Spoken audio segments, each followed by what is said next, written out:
Hello mga best friend, ayan, heto nga't naghihintay na nga kami ng aming order. Ay Diyos mio murmur. Gusto lang naman namin kumain dito sa bagong renovate na Jollibee na ito, pero parang napahirapan pa ata kami. So doon nakikita nyo po yung may mga nakapila doon. Doon po muna kayo pupunta bago po kayo pumunta ng counter. So medyo nagtagal kami doon dahil hindi ko naman alam paano gamitin yun. Medyo aanga-anga tayo for today's video. So hayan na nga mga best friend, nakapag-order na nga kami hinihintay na lang po namin na dumating yung aming order. So, sinasabi ko sa inyo, mas magaling pa tong bata na to kaysa sa akin, papindot-pindot. O, diba, nakapag-order din kami sa wakas. Mga siguro 30 minutos kami doon, char. Hindi naman mga best friend. Ang galing lang niya, ganun lang pala yung kadali, hindi ko alam. So, ito na nga mga best friend, dumating na nga itong order namin. Ay, bongga. So, yung 18 minutes naging isang oras. So, tara, samahan nyo kaming kumain mga best friend. Thank you again sa sponsor ha. I love you palagi. Charing. O, Jollibee now, tuyo letter. Char.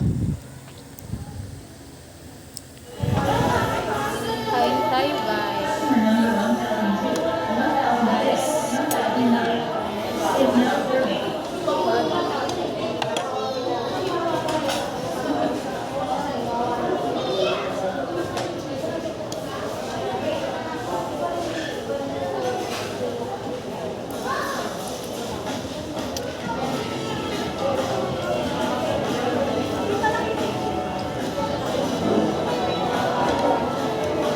Yung 18 minutes naging isang oras.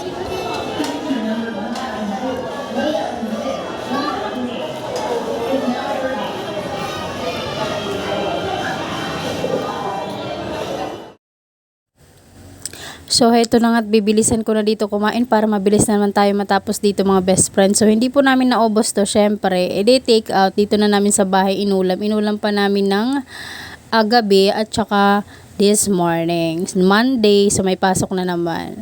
So, yun lang naman for today's video. Na-share ko lang naman ang aking palang katsinghen ng very very light sa Jollibee na ito dahil bagong renovate nga. So, ang daming pagbabago.